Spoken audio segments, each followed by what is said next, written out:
The door swung open, and Liam Carter stood there holding a toolbox, expecting another routine job. Instead, he found himself staring into eyes that looked like they'd forgotten how to hope. Sophie Lane wasn't supposed to be his problem, just another address on a work order. But when she asked him that one question, the one that sliced through every defense he'd built in 7 years of solo parenting, everything changed. What happens when two people who've mastered the art of surviving alone suddenly realize they're both drowning in different ways? If you want to see where this story goes, hit that like button and drop a comment with your city so I can see how far this journey travels. The alarm went off at 5:30, same as every morning. Liam Carter's hand shot out from under the covers, slapping the phone screen into silence before the second beep could start. The bedroom was still dark, that pre-dawn kind of quiet that felt almost sacred if you didn't think too hard about how you'd rather be sleeping. He sat up, rubbed his face with both hands, and listened. Down the hall, nothing stirred. Emma was still asleep. Good. The kid needed her rest. She'd been fighting a cold all week, and yesterday she'd barely touched her dinner. Liam swung his legs out of bed, feet hitting the cold hardwood floor. April in Portland meant the morning still had teeth. He grabbed the hoodie draped over the chair in the corner, pulled it on, and padded quietly toward the bathroom. The face in the mirror looked tired. 32 wasn't supposed to feel this worn down, but 7 years of single parenting had a way of adding weight that didn't show on a scale. Dark circles under his eyes. Stubble he'd deal with later. Hair that needed a cut 2 weeks ago. He splashed water on his face, brushed his teeth, tried to shake off the heaviness that had been sitting on his chest lately. It wasn't depression. He'd felt that before, right after Rachel left, and this wasn't the same. This was more like fatigue. The kind that sleep didn't fix. By 6, he had coffee brewing and was checking his phone for the day's schedule. 3 jobs lined up. First one was at 7:30, some residential call about flickering lights in a kitchen. Should be quick. Second was a panel replacement in a commercial building downtown. That'd eat up most of the afternoon. Third was marked as a new client, just listed as electrical assessment, minor repair. Address in the West Hills, fancy neighborhood. He poured coffee into a thermos, made himself 2 pieces of toast with peanut butter, ate standing at the counter. The house was small, a 2-bedroom rental in Southeast that cost more than it should, but was close to Emma's school. Liam had learned to move quietly through it, not wanting to wake his daughter before he had to. At 6:40, he knocked softly on Emma's door and pushed it open. She was a lump under the covers, brown curls spilling across the pillow. "Em," he said gently. "Time to get up, kiddo." A groan came from under the blankets. "Come on, school day." "I don't feel good," came the muffled response. Liam walked over, sat on the edge of her bed. "I know, but your fever broke yesterday, remember? You're on the mend." Emma poked her head out, squinting at him. She was 6, small for her age, with her mother's eyes and, unfortunately, her mother's tendency to argue when she didn't want to do something. "My throat still hurts," she said. "I'll make you tea with honey before we leave. Deal?" She considered this, then nodded. "Deal." "That's my girl. Get dressed. I laid out your clothes." By 7:15, they were in his truck, a 12-year-old Ford that ran well enough but looked like it had earned every one of its miles. Emma sat in the back, sipping her tea from a travel mug, backpack at her feet. "Dad?" "Yeah?" "Are you picking me up today, or is it Miss Karen?" Karen was the neighbor, a retired teacher who helped out when Liam's schedule ran long. She charged less than the going rate because she liked Emma and because, as she'd told him once, every kid deserves someone who gives a damn. "I'm picking you up," Liam said. "Should be done by 3. "Okay." A pause. "Can we get ice cream after?" "You just told me your throat hurts." "Ice cream would make it feel better." He caught her eye in the rear-view mirror, saw the little grin she was trying to hide. "We'll see." Drop-off was the usual chaos, kids spilling out of cars, parents shouting reminders about lunches and after-school pickups. Liam walked Emma to the entrance, crouched down to her level. "Be good. Pay attention. If your throat gets worse, tell the nurse." "I will." "Love you, Em." "Love you too, Dad." She ran off to join a group of girls near the playground, and Liam stood there for a second longer than necessary, watching her go. Every single day, he had this moment where he wondered if he was doing enough, if she was happy, if she noticed that other kids had 2 parents and she only had him. Then he shook it off, climbed back in the truck, and headed to the first job.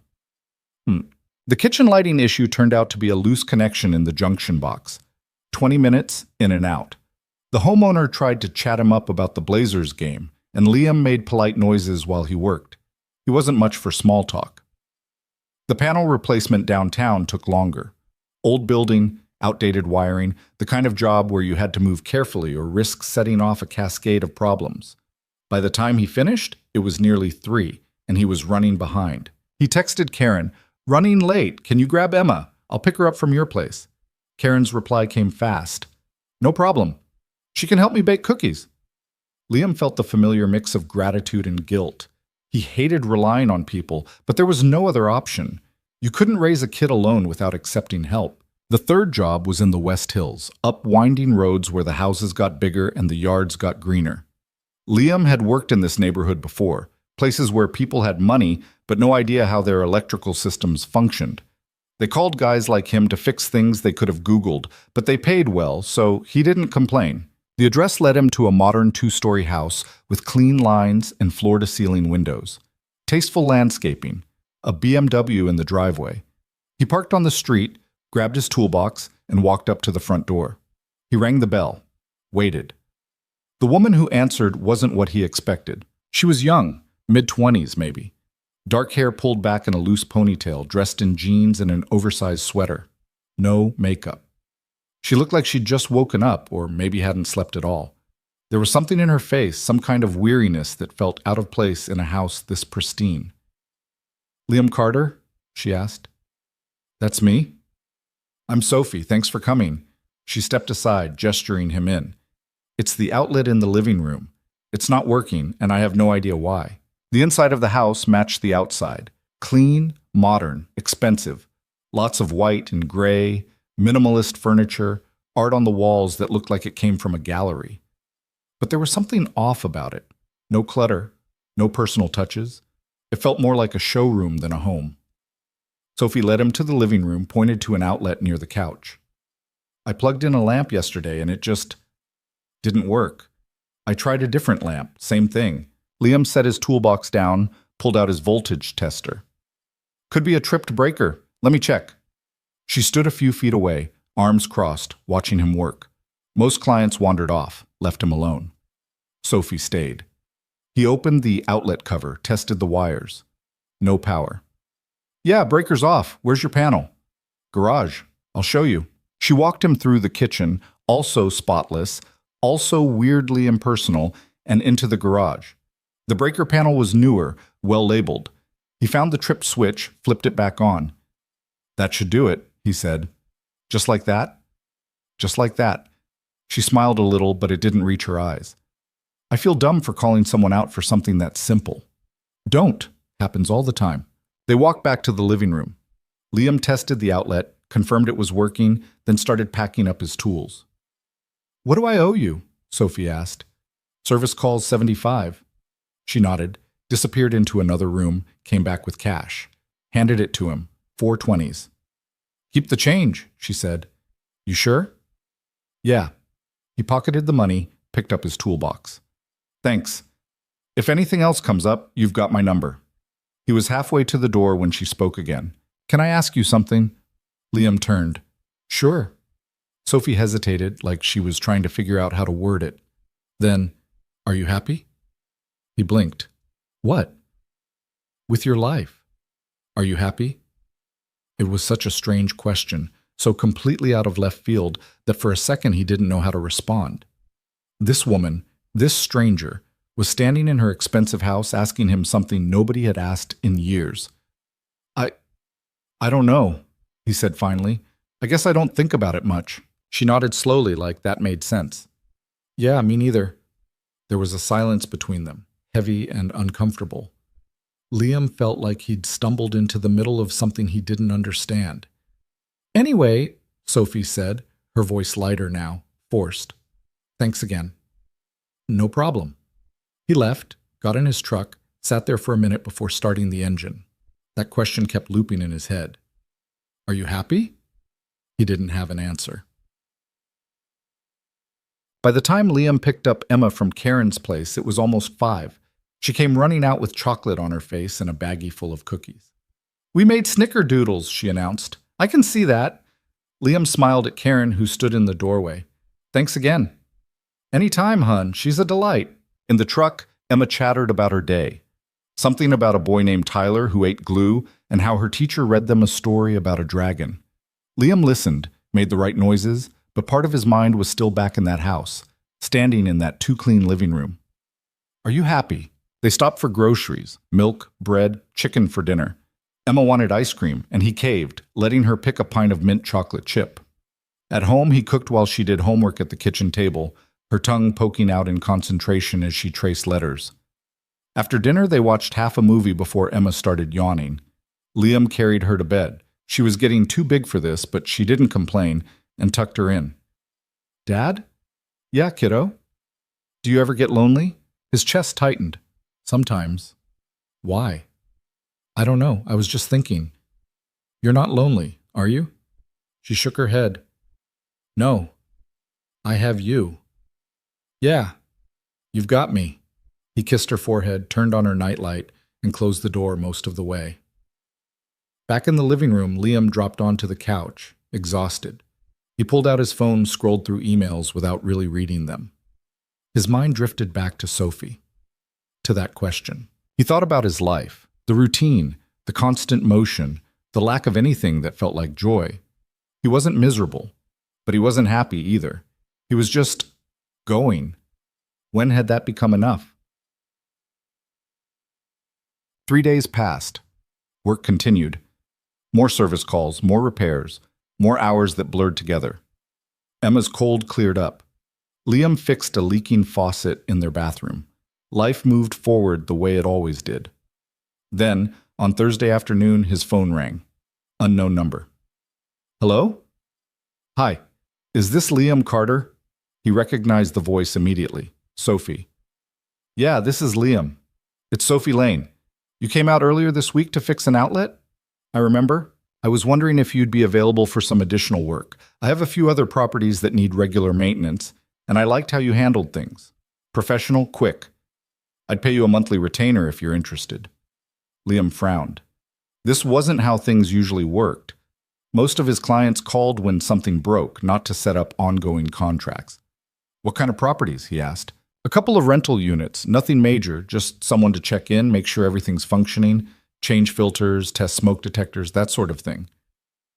"I don't usually do maintenance contracts." "I'd make it worth your time."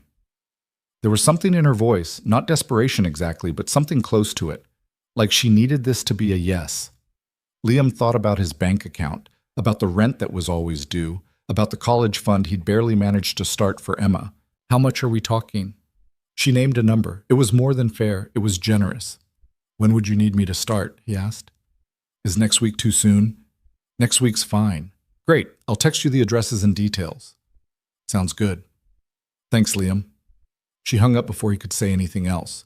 He sat there staring at the phone, trying to figure out why this felt like more than just a job offer. The first property was a small duplex in Northeast Portland. Liam showed up on Monday morning, let himself in with the key Sophie had left in a lockbox. The place was clean, well kept. He checked the electrical panel, replaced a burned-out bulb in the hallway, tightened a loose outlet cover. The second property was a condo downtown. Same deal, minor fixes, routine checks. Easy money. The third was Sophie's house. He knocked, and she answered almost immediately, like she'd been waiting. "Hey," she said. "Come in." She looked different than last time. Hair down, wearing a simple dress instead of jeans. Still no makeup, still that same tired look in her eyes. "I didn't realize you'd need work done here too," Liam said. "Just a few things. There's a light fixture in the upstairs hallway that's flickering, and I think the dishwasher's making a weird noise." He followed her upstairs, fixed the light, loose bulb, nothing serious. Then back down to the kitchen for the dishwasher. He ran it through a cycle, listened. There was a faint grinding sound. "Probably needs a new pump," he said. "I can order the part and come back to install it." "That'd be great." She hovered while he worked, same as before. Liam tried to ignore it, focus on the job, but it was hard not to notice. "Can I get you anything?" Sophie asked. "Water? Coffee?" "I'm good, thanks." "You sure?" "I just made a fresh pot." He glanced at her, saw something in her expression that made him pause. She didn't want him to leave yet. Coffee'd be great, he said. She smiled, genuinely this time, and poured him a cup. They stood in the kitchen, not saying much. Outside, rain started to tap against the windows. Do you live here alone? Liam asked, then immediately regretted it. Too personal. But Sophie didn't seem to mind. Yeah, it's just me. Big house for one person. It is. She stared into her coffee. It was a gift. From my parents. Nice gift. I guess. There was that tone again, the one that said money didn't fix everything. What about you? She asked. You mentioned a daughter, right? During the initial call? Liam nodded. Emma, she's 6. Just the two of you? Yeah, her mom left when she was a baby. I'm sorry. It's fine. We're good. Sophie looked at him for a long moment like she was trying to decide whether to believe him. You seem like a good dad. I try. That's more than a lot of people do. He didn't know what to say to that, so he sipped his coffee and let the silence sit. Finally, Sophie set her cup down. I should let you get back to work. Right, yeah. He finished the dishwasher assessment, wrote up a quick estimate for the part and labor, and handed it to her. This works, she said. Just let me know when you can come back. Will do. He left, but the whole drive to his next job, he kept thinking about the way she'd looked at him, like she was searching for something. Over the next 2 weeks, Liam found himself at Sophie's house more often than the other properties. There was always something, a stuck window, a running toilet, a ceiling fan that wobbled. Nothing urgent, but she kept calling, and he kept showing up. They started talking more. Small things at first. Weather, traffic, the best place to get tacos in Portland. Then deeper things. She told him about growing up with parents who measured love in dollar signs. He told her about the year after Rachel left, when he'd barely held it together. Sophie never pried, but she listened in a way that made him want to keep talking. And slowly, Liam realized he was looking forward to those visits. Not because of the work, but because of her. One afternoon, he was replacing a light switch in her hallway when she appeared with 2 mugs of tea. Break time, she said. They sat on the stairs, shoulders almost touching. Can I ask you something? Sophie said. Sure. Why'd you stay after your ex left? Liam looked down at his mug. Emma needed me. I couldn't just bail. A lot of people would have. Yeah, well, I'm not a lot of people, she smiled. No, you're not. There was a shift in the air between them, something unspoken but unmistakable. Liam felt it, and he knew she did too. I should finish up, he said, standing quickly. Right, of course. But as he worked, he could feel her eyes on him, and he wondered how much longer they could keep pretending this was just about the work. It happened 3 weeks in. Liam had come over late, 8 p.m., after putting Emma to bed at Karen's for the night. Sophie had called about a blown fuse, said it couldn't wait until morning. When he arrived, she was in the living room, a bottle of wine open on the coffee table, 2 glasses poured. Fuse is fine, she said. I lied. Liam set his toolbox down. Sophie, I know, I'm sorry, She stood up, walked over to him. I needed to see you. This isn't a good idea. I know that too.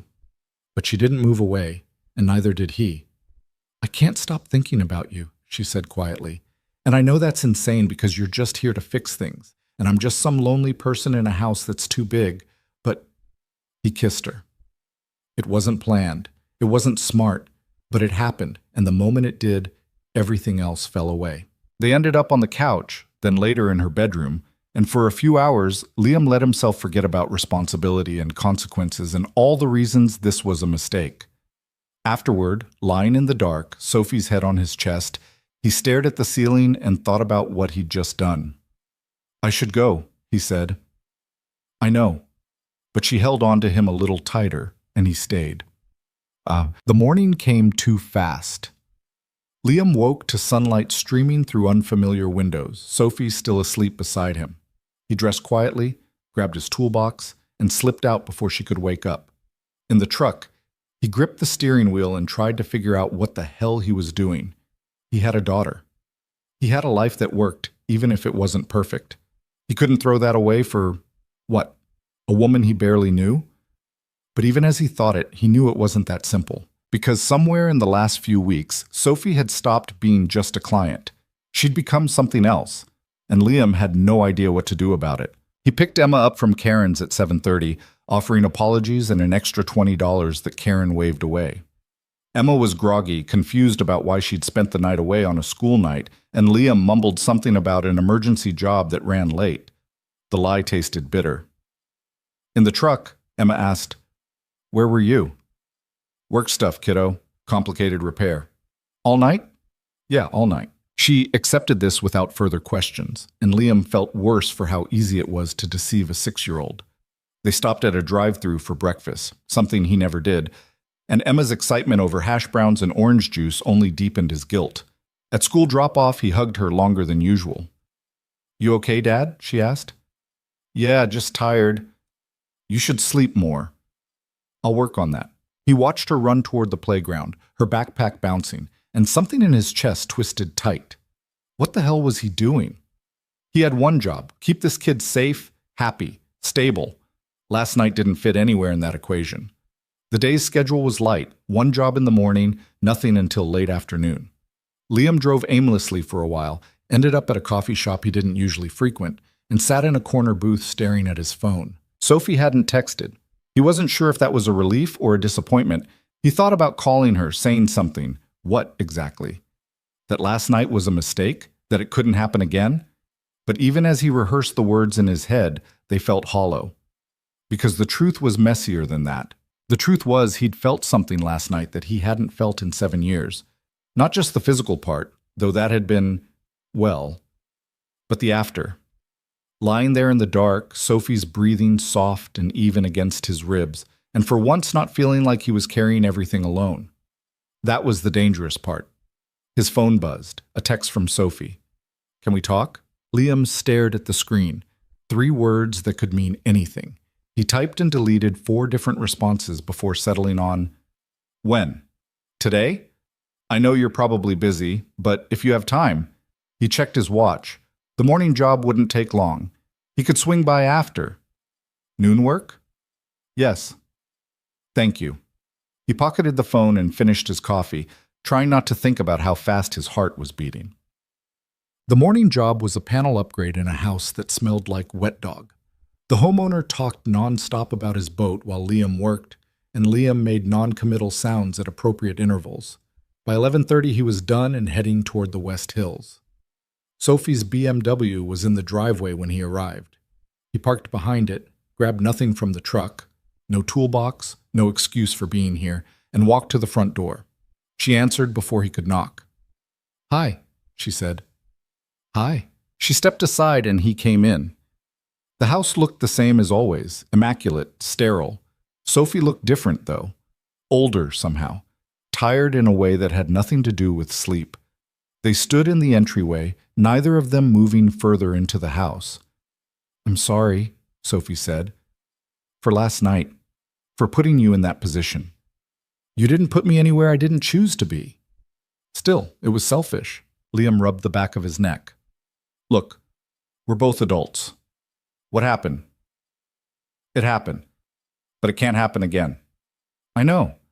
I've got Emma to think about, and you've got your life. This doesn't make sense for either of us." Sophie nodded, but her eyes were shiny. "You're right. Of course you're right. So we're good? We can just go back to how things were?" She laughed, but there was no humor in it. "Are we? Good at going back, I mean." He didn't answer because he didn't have one. Sophie wrapped her arms around herself. "I don't want you to stop coming around, for the work, I mean. I know that's probably asking too much, but I can still do the work," Liam said. "If that's what you want." "It is." "Okay, then." They looked at each other and the silence stretched out, heavy with everything they weren't saying. Finally, Liam cleared his throat.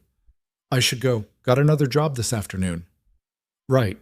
Of course." He turned to leave, hand on the doorknob, when Sophie spoke again. "Liam?" "Yeah?" "For what it's worth, I meant what I said, about not being able to stop thinking about you." He closed his eyes briefly, then opened them. "That doesn't make this easier." "I know." He left without looking back. The next 2 weeks were an exercise in professional distance. Liam showed up at Sophie's house for scheduled maintenance, fixing a leaky faucet, replacing the dishwasher pump, installing a new thermostat. They were polite, courteous. Sophie offered coffee and he accepted, and they made small talk about nothing important. But underneath it all, there was a current running between them. Every time their hands brushed passing a tool, every time he caught her watching him work, every time she laughed at something he said, and the sound lingered a little too long. It was torture, and Liam knew she felt it too. At home, things continued as normal. Emma lost a tooth and was ecstatic about the Tooth Fairy's $5 payout. Liam took her to the park on Saturday, pushed her on the swings until his arms ached. They had dinner at Karen's one night, pot roast and mashed potatoes, and Emma chatted happily about a science project involving volcanoes. "You're quiet," Karen said to Liam while Emma was in the bathroom. "Just tired." "You work too hard. Bills don't pay themselves." Karen gave him a look that said she didn't entirely believe him, but she let it drop. That night, after Emma was asleep, Liam sat on the couch with a beer he didn't really want and thought about the mess he'd made. He'd crossed a line with Sophie, and even though they'd agreed to walk it back, the line was still there. You couldn't uncross something like that. His phone buzzed. Another text from Sophie. "I can't do this." His stomach dropped. "Can't do what?" "Pretend. Every time you're here, I have to pretend I don't feel what I feel. And I'm not good at it." Liam stared at the screen, his jaw tight. He should tell her they needed to end the work arrangement, cut ties completely. It was the smart thing, the safe thing. Instead, he typed, "What do you want me to say?" The 3 typing dots appeared, disappeared, appeared again. "I don't know. Maybe that I'm not crazy, that you feel it too." He set the phone down, scrubbed his hands over his face. This was spiraling. He needed to stop it before it went any further. But when he picked the phone back up, what he wrote was, "You're not crazy." Her response came immediately. "Can I see you?" "Not for work, just see you." Sophie. I know all the reasons this is a bad idea, but I'm asking anyway." Liam looked at the clock. 9:15. Emma was asleep. Karen had said she'd be up late watching some British baking show if he ever needed anything. He shouldn't. Every rational part of his brain screamed that he shouldn't. "Give me an hour." Mind. Karen didn't ask questions when he showed up at her door, just nodded when he said he had to run out for a bit and needed someone to listen for Emma. "You're not in trouble, are you?" she asked. "No, just something I need to take care of." "Mm-hmm." She didn't sound convinced, but she waved him off. "Go, I'll check on her in 20 minutes. The drive to Sophie's felt longer than it was. Liam's hands were tight on the wheel, and he kept running through what he'd say when he got there. Some version of "we can't keep doing this." Some speech about boundaries and responsibility. But when Sophie opened the door, all those rehearsed words evaporated. She looked wrecked. Hair messy, eyes red-rimmed like she'd been crying. She was wearing sweatpants and an old t-shirt, and somehow that made it worse. Seeing her stripped of the polished exterior, just raw and human. "Come in," she said quietly. He followed her to the living room. No wine this time, no attempt at atmosphere. Just 2 people standing in a too big house, trying to figure out what the hell they were doing. "I'm sorry," Sophie said. "I shouldn't have asked you to come. I couldn't stand it anymore. All the pretending." "What do you want from me?" Liam asked, and it came out harsher than he meant. "Because I can't give you easy. I can't give you simple." "I don't want easy." "Then what?" She looked at him, and her voice cracked. "I just want to not feel alone." That stopped him, because he understood that, better than she probably realized. "I'm alone all the time," Sophie continued, "in this house, in my life. My parents are in Europe half the year. My friends, I don't even know if I have real friends. Just people who show up to things because it looks good. And then you walked in here and you were just real. You didn't want anything from me except to do your job and leave. And that was the first honest interaction I'd had in months." Liam sank onto the couch, suddenly exhausted. "You don't know me, Sophie." "I know enough. You know what I let you see." She sat down beside him, not touching but close. "Then show me more." He laughed bitterly. "You don't want to see more, trust me." "Try me." So he did.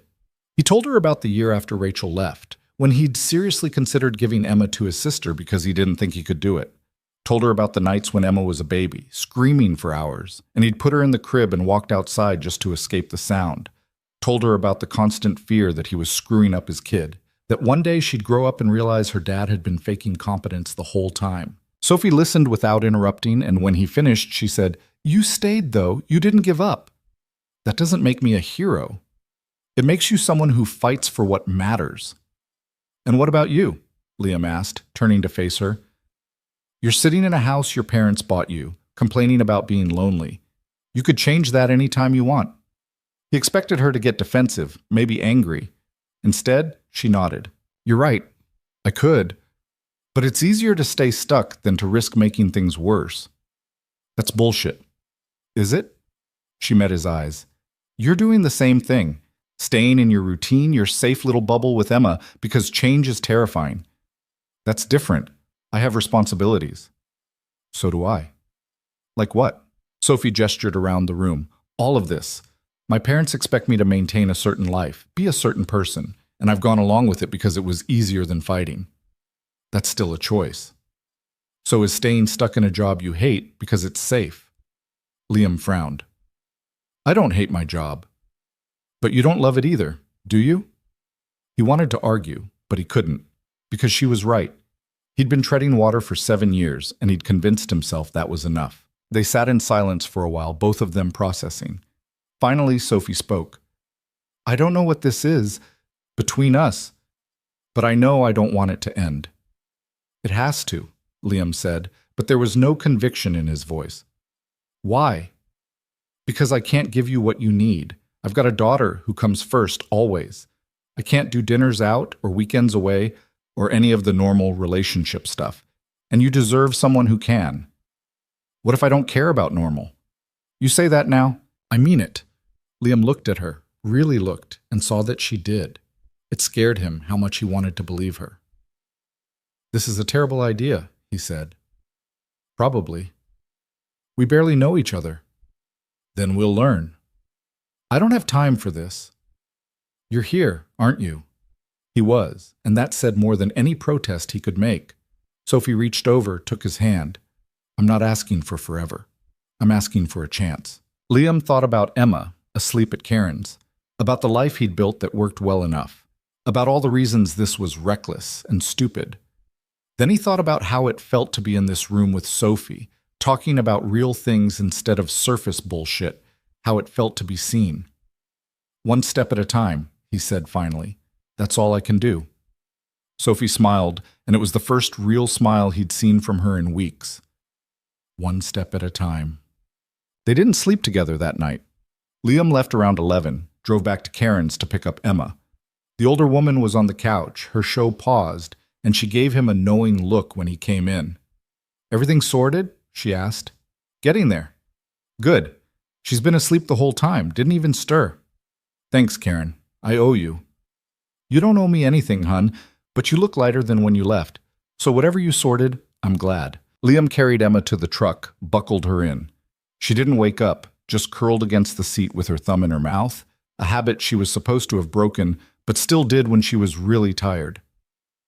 At home, he tucked her into bed, kissed her forehead, and stood there for a minute watching her sleep. His kid, the one constant in his life that made sense. "I'm trying to do right by you," he whispered. "I hope you know that." She didn't answer, of course, just kept sleeping, small and perfect and completely unaware of the chaos in her father's head. Liam went to his own room, lay on top of the covers, and stared at the ceiling. His phone buzzed. "Sophie. Thank you for coming over." Liam. "Thank you for being honest." Sophie. "Can I see you again? Soon?" He should say no. Should pump the brakes, slow this down. Liam. "Thursday? After I pick up Emma, maybe we could get dinner, all three of us." The suggestion surprised even him, but if this was going to be anything, Sophie needed to meet Emma, see the reality of his life. Sophie. "I'd like that." Liam. "Fair warning. She's 6. Dinner with a 6-year-old is chaos." Sophie. "I'll take my chances." He set the phone aside, rolled onto his side, and for the first time in weeks, fell asleep without the weight pressing on his chest. Thursday came faster than expected. Liam spent the week working, doing the dad thing, and trying not to overthink what dinner with Sophie meant. He told Emma they were meeting a friend for pizza, and she'd perked up immediately. "What kind of friend?" she asked. "Just someone I know from work." "A girl?" "Yeah." Emma grinned. "Is she your girlfriend?" "No, just a friend." Uh-huh. The skepticism in a 6-year-old's voice was something to behold. They met at a casual pizza place in Southeast, red vinyl booths, a jukebox in the corner, the smell of garlic and tomato sauce. Sophie was already there when they arrived, sitting in a booth near the window. She stood when she saw them, and Liam noticed she looked nervous. Good. He was nervous too. "Sophie, this is Emma. This is Sophie." Emma stuck out her hand very seriously. "Nice to meet you." Sophie shook it, matching Emma's solemnity. "Nice to meet you too." They slid into the booth. Emma next to Liam, Sophie across from them. A waitress came over, took their drink orders. Emma wanted root beer, and Sophie told her that was an excellent choice, which earned a smile. "So," Sophie said, "your dad tells me you're in first grade." "Yup, Mrs. Henderson's class." "Do you like it?" "Mostly, except for math. Math is boring." "I always thought so too," Sophie said conspiratorially. Emma's eyes widened. "Really? Really, I was much better at reading." "Me too." And just like that, they were off. Emma chattered about her favorite books, about the chapter series she was reading with Liam before bed, about how she wanted to be a veterinarian when she grew up because animals were better than people. Sophie listened like Emma was the most interesting person in the world, asking follow-up questions, laughing at the right moments. Liam watched the two of them and felt something shift in his chest. When the pizza came, Emma demonstrated her technique for eating it, folded in half, start at the tip, and insisted Sophie try it her way. Sophie did, declared it superior to her usual method, and Emma beamed. "Dad doesn't fold his," Emma said. "He's wrong." "I heard that," Liam said. "It's true." Sophie caught his eye across the table, and the look she gave him was soft, warm. Like this, sitting in a pizza place with a 6-year-old dictating the proper way to eat was exactly where she wanted to be. After dinner, Emma announced she needed to use the bathroom. Liam started to get up, but she waved him off. "I can go by myself. I'm not a baby." "I know you're not. Just hurry up." She skipped off toward the back of the restaurant, leaving Liam and Sophie alone. "She's amazing," Sophie said. "She's something, all right." "You've done a good job with her." Liam shrugged. "I'm just trying not to screw up too badly." "You're not screwing up." He wanted to believe that. Wanted to believe that bringing Sophie into their lives wasn't another way of complicating things for Emma. "This is weird for you, right?" he asked. "The kid thing?" Sophie considered. "It's different, but not bad different." "You don't have to say that. I'm not just saying it." She leaned forward. "Liam, I know this isn't what you expected, and I know I come with my own baggage, but I meant what I said. I want to try. Even with all the complications? Especially with them." Emma came bounding back, slid into the booth. "Can we get ice cream?" Liam looked at Sophie. "You up for ice cream?" "Always." They ended up at a place 2 blocks away, Emma ordering a cone with sprinkles that was way too big for her.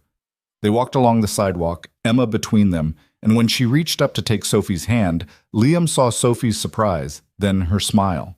It wasn't perfect. Emma dripped ice cream on her shirt. Sophie admitted she had no idea how to talk to kids and was mostly winging it. Liam kept worrying that he was moving too fast, pulling Sophie into something she hadn't signed up for. But it was real. Messy and uncertain and real. Later, after Emma was in bed, Liam texted Sophie. "Liam, she liked you." Sophie, "I liked her too. A lot." Liam, "Thanks for tonight." Sophie, "Thank you for letting me in." He set the phone down, stared at the ceiling, and wondered if maybe, just maybe, he was allowed to have this. The following week settled into a rhythm that felt both natural and surreal. Sophie started showing up at places. The park where Liam took Emma on Saturday mornings, the coffee shop near Emma's school where he sometimes grabbed breakfast. She never imposed, just appeared and fit herself into the margins of their lives like she'd been there all along. Emma accepted her presence without question, the way kids do when something simply makes sense to them. She'd run up to Sophie on the playground, drag her over to the swings, demand that she watch some feat of monkey bar acrobatics. Sophie would applaud and cheer, and Emma would glow. Liam watched these interactions with a mix of wonder and terror. Wonder because Sophie seemed genuinely happy in a way he hadn't seen before. Terror because he knew how fragile this all was, how easily it could shatter. On Tuesday evening, Sophie came over to their place for the first time. Liam had been hesitant about it. The rental was small, cramped, nothing like the pristine house she lived in.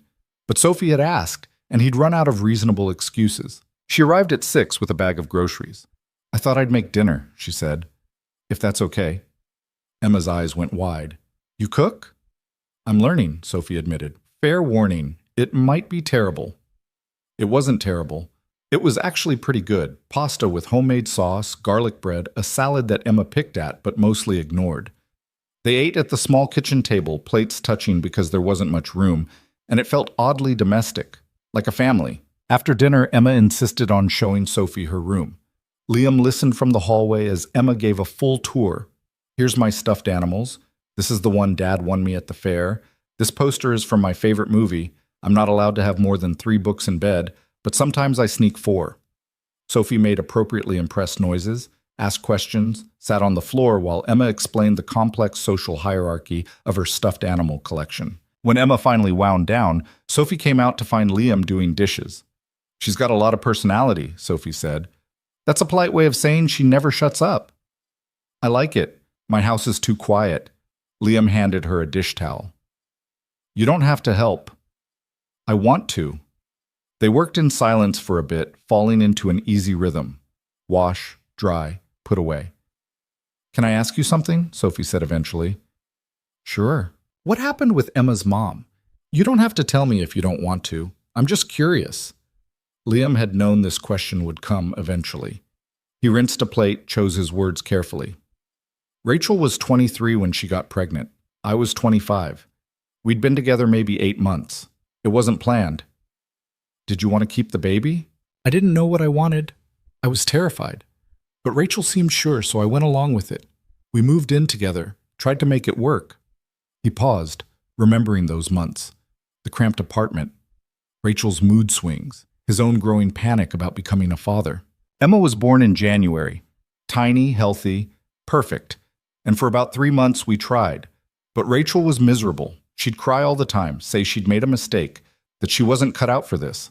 I thought it was just postpartum stuff, that it'd pass. But it didn't. One morning I woke up and she was gone. Left a note saying she couldn't do it anymore. That she loved Emma, but not enough. That I'd be better at this than her anyway. Sophie stopped drying, turned to look at him. "That's awful." It was honest, at least. She wasn't wrong. She would have been a terrible mother. Some people just aren't wired for it. Still, walking away from your own kid, yeah. Liam set down the sponge, dried his hands. I was angry for a long time, at her, at myself, at the whole situation. But then I realized anger wasn't helping Emma, so I just focused on being her dad. Everything else fell away. "Do you ever hear from Rachel? She sends money sometimes, birthday cards. But she's never asked to see Emma, never wanted custody or visitation. She signed away her rights when Emma was 2. Sophie leaned against the counter. "Does Emma ask about her?" "Sometimes. I tell her the truth, that her mom wasn't ready to be a parent, but that doesn't mean she's not loved. I don't know if that's the right thing to say." "It sounds right to me." They finished the dishes. In the living room, Emma was sprawled on the couch watching some animated show about talking animals. Sophie sat beside her, and Emma immediately curled into her side like it was the most natural thing in the world. Liam stood in the doorway watching them and felt something crack open in his chest. He'd spent so long building walls, keeping people at a distance, protecting Emma from anyone who might leave. But here was Sophie, somehow past all those defenses, and Emma didn't even seem to notice how remarkable that was. Later, after Emma was in bed and Sophie was getting ready to leave, Liam walked her to her car. "Thanks for tonight," he said. "I should be thanking you. This was nice, really nice." Even the cramped apartment and the kid who talks nonstop? Especially those things. She kissed him, soft and brief, and climbed into her car. Liam watched her drive away, then went back inside to a house that felt simultaneously too small and too empty. The cracks started showing 2 weeks later. It began small. Sophie mentioned having lunch with her mother, and when Liam asked how it went, she'd gone quiet. "Fine," she said. "The usual." Which is? "My mother asking when I'm going to do something useful with my life, reminding me that the house they bought is an investment, not a lifestyle, suggesting I go back to school or get a job or at least volunteer somewhere respectable." "What'd you say?" "That I'd think about it." Liam frowned. "Do you want to do any of those things?" "I don't know what I want. That's the problem." They were at a coffee shop, Emma at school, one of the rare weekday moments they could grab alone. Sophie stirred her latte absently, not drinking it. "My whole life, people have told me what to do," she said. "Go to this school, major in this, date these kinds of people, live this way, and I just did it because it was easier than fighting." "So stop. It's not that simple. Why not?" Sophie looked at him, and there was frustration in her eyes. "Because you don't understand what it's like. The expectations. The pressure." "You're right, I don't. I've spent 7 years just trying to keep my head above water, but that doesn't mean I can't see when someone's drowning in a different way." "I'm not drowning." "Aren't you?" She stood abruptly. "I need to go." "Sophie, I'll call you later." She left, and Liam sat there feeling like he'd stepped on a landmine without seeing it. That night, she didn't call or text. Radio silence. By the next afternoon, Liam was debating whether to reach out when his phone rang. Unknown number. "Hello? Mr. Carter? This is Patricia Lane, Sophie's mother." Liam's grip on the phone tightened. "How did you get this number?" "That's not important. What's important is that we need to talk about your relationship with my daughter." "I don't think that's any of your business." "Sophie is very much my business, and I've learned that she's been spending time with you and your child. Is that correct?" "Yeah. So?" Patricia's voice was ice. "So I'd like to know what your intentions are." Liam almost laughed. "My intentions? This isn't the 1800s. Don't be flippant. Sophie is vulnerable right now. She's been through a difficult period, and she's susceptible to distractions." "I'm not a distraction." "Aren't you? A working-class single father with a young daughter? You don't think there's an element of novelty there, something she's exploring because it's different from her usual life?" The words hit harder than Liam wanted to admit because they echoed his own fears, that Sophie was slumming, that this was temporary for her. "Look," he said, keeping his voice level, "whatever you think is happening, Sophie's an adult. She can make her own choices." "Can she? Or is she just running from her responsibilities again?" "Again?" Patricia paused, and Liam could hear her recalculating. "I've said enough. Just understand that Sophie has a tendency to self-sabotage, to chase things that feel good in the moment without thinking about long-term consequences. I'd hate to see you and your daughter caught in that pattern. Don't use my daughter to manipulate me." "I'm not manipulating anyone. I'm being honest. Sophie will lose interest. She always does. And when she does, you'll be left picking up the pieces." She hung up before he could respond. Liam stared at his phone, anger and doubt churning in his gut. He wanted to dismiss Patricia's words as the manipulations of a controlling parent, but part of him wondered if she was right. He texted Sophie, "We need to talk." An hour passed, then 2. Finally, a response. "I know. Can you come over tonight?" Karen agreed to watch Emma. No questions asked, though she gave Liam a look that said she had plenty. When he arrived at Sophie's, she answered the door with red-rimmed eyes. "My mother called you," she said flatly. "Yeah. I'm sorry, I didn't give her your number. She must have gone through my phone." "It's fine." "It's not fine. She had no right." They moved to the living room, neither of them sitting. "What did she say?" Sophie asked. "That I'm a distraction, that you have a pattern of self-sabotage, that you'll lose interest and bail." Sophie's face crumpled. "And you believe her?" "I didn't say that." "You didn't have to. It's written all over your face." Liam ran a hand through his hair. "Look, I need to know this is real for you, because if it's not, if this is just some phase or rebellion or whatever, I need to know now, before Emma gets more attached." It's real for me. Is it? Because your mom said you've done this before. Latched onto something outside your normal life and then bailed when it got hard. Sophie's voice rose. She doesn't know what she's talking about. Then tell me she's wrong. Tell me this isn't about you trying to escape your life. Of course it's about escaping my life. My life sucks. I have everything and nothing at the same time, and I'm so tired of pretending it's enough. Yes, I latched onto you. Yes, it's different from anything I've known, but that doesn't make it less real. Doesn't make it more real either. Sophie stared at him, hurt flashing across her face. You don't trust me. I don't know you well enough to trust you, not with Emma, not with this. Then what are we doing here? I don't know. The words hung between them, harsh and honest. Sophie sank onto the couch, her head in her hands. My mother's right about one thing. I do run. When things get hard, when people expect too much, I shut down and disappear. I've done it my whole life. Liam sat beside her, not touching. Why? Because it's safer than failing. If I don't try, I can't mess up. That's a hell of a way to live. I know. She looked at him, tears streaming down her face. But I don't want to run from this. From you. I know I don't have a great track record, and I know you have every reason not to believe me, but I'm asking you to anyway. Liam wanted to. Every part of him wanted to take her at her word, pull her close, tell her it would all work out. But he thought about Emma, about the stability he'd fought to give her, about what would happen if he let Sophie all the way in and she left. I need time, he said finally, to think. Sophie nodded, wiping her eyes. Okay. He stood to leave, and she didn't try to stop him. In the truck, Liam sat in the dark for a long time before starting the engine. Patricia's words kept circling. Sophie's tears. His own confusion. He didn't know what the right answer was. Didn't know if there was one.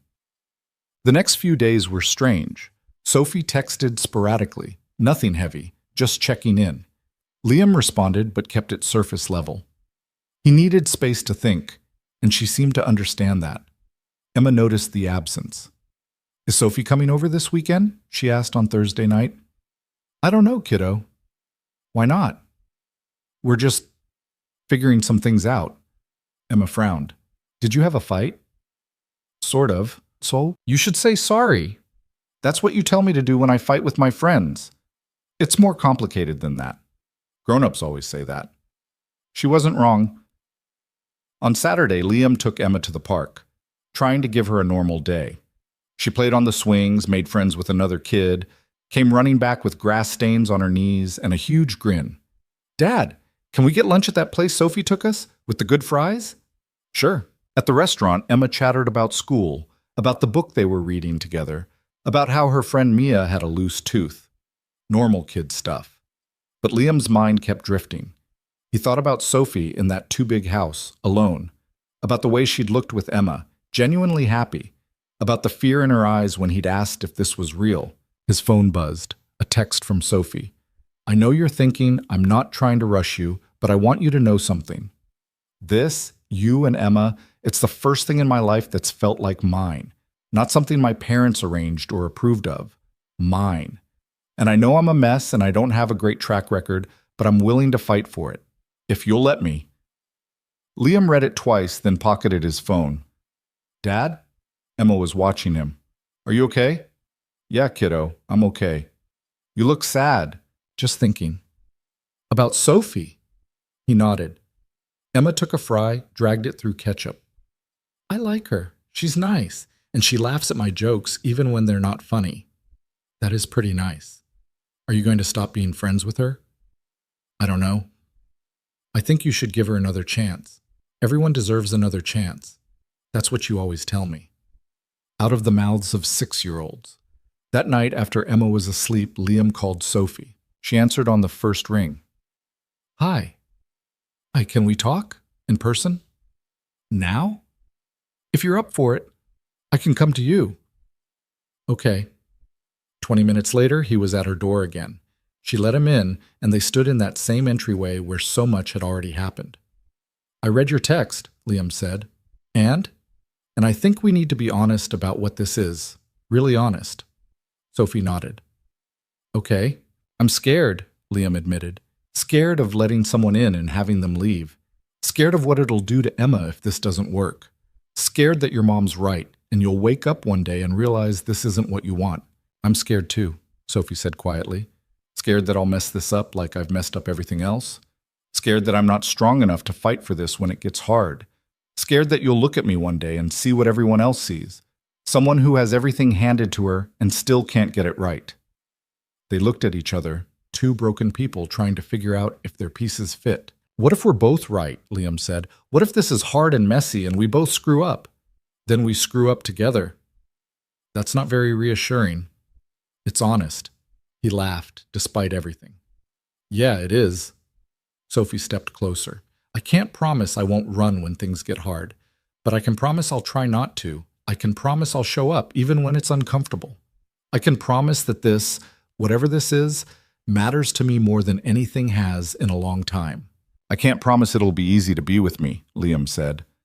I've got baggage and a kid and a life that doesn't leave much room for spontaneity, but I can promise I'll be honest with you about what I need, what I'm afraid of, all of it.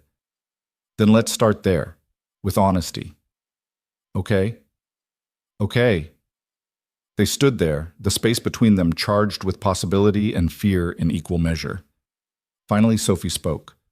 So what now? Liam considered. Now we try. For real this time.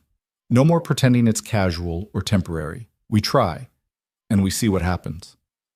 Even though it might not work? Especially because it might not work. Sophie smiled, and it was tentative but real. I can do that. Me too. She reached for his hand, and he took it. They didn't kiss, didn't fall into bed. They just stood there holding on, and it felt like enough. For now, it was enough. The commitment they'd made to try, to be honest, to show up, sounded simple in theory. In practice, it meant navigating territory neither of them had mapped before. The first real test came 2 weeks later, on a Thursday afternoon when Liam got a call from Emma's school.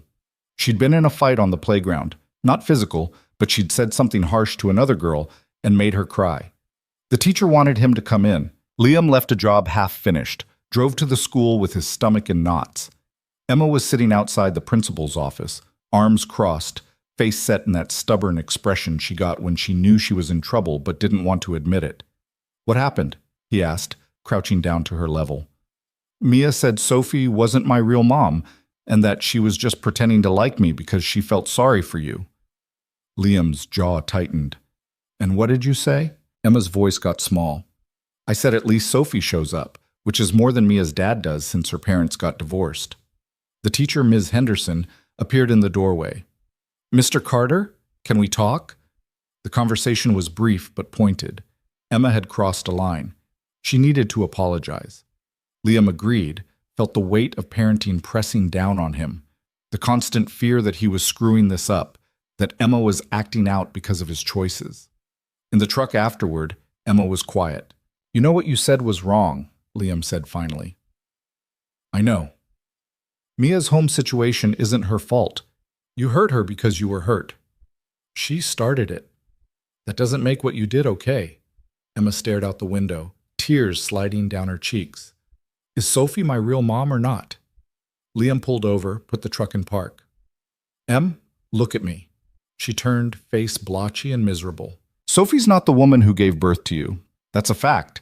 But she shows up every day, helps with homework, makes you laugh, cares about what happens to you. That's real. It doesn't matter what anyone else calls it.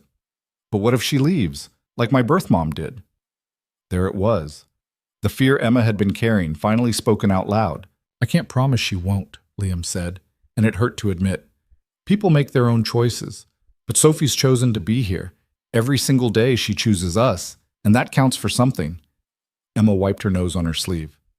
Mia made me feel stupid for believing it. You're not stupid. You're brave. It takes guts to let someone in after you've been left before. Did it take guts for you too, to let Sophie in? Terrified me, Liam admitted. Still does sometimes.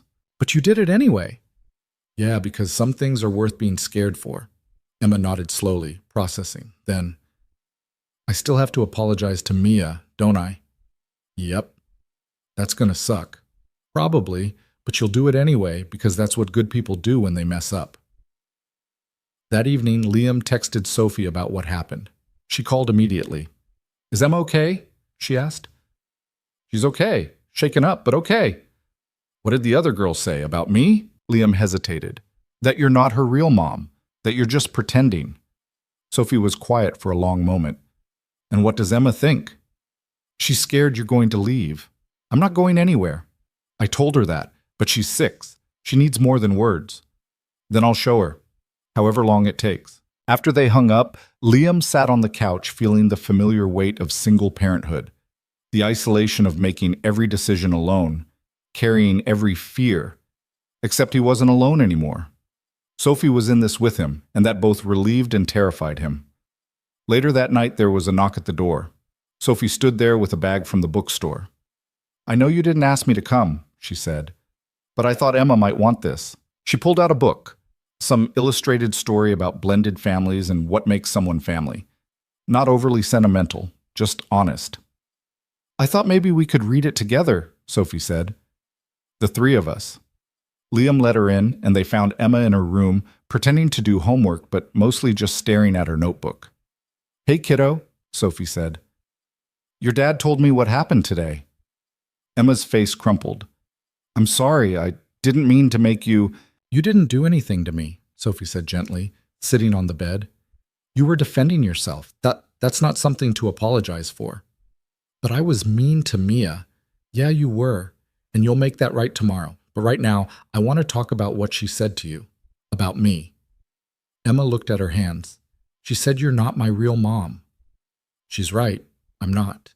Your real mom is out there somewhere living her life, and I can't replace her." Emma's face fell, and Liam started to intervene, but Sophie held up a hand. "But," Sophie continued, "I can be something else. I can be the person who helps you with math homework, even though I'm terrible at it. Who makes you breakfast on Saturdays and lets you put way too much syrup on your pancakes. Who shows up to your soccer games and cheers too loud. I can be the person who chooses to be here every day because I love you and your dad. Not because I have to, because I want to." "Like a bonus mom?" Emma asked quietly. "Yeah, exactly like that." "And you won't leave." Sophie took Emma's hand. "I can't promise nothing bad will ever happen. Life doesn't work that way. But I can promise I'm not looking for the exit. I'm here because this is where I want to be." Emma studied her face, looking for something. Whatever she found must have satisfied her, because she nodded and then launched herself into Sophie's arms. "Okay," she said, muffled against Sophie's shoulder. "Okay." Later, after they'd read the book together and Emma had fallen asleep, Sophie and Liam stood in the hallway outside her room. "Thank you," Liam said, "for that, for showing up." "That's what you do when you love someone," Sophie said.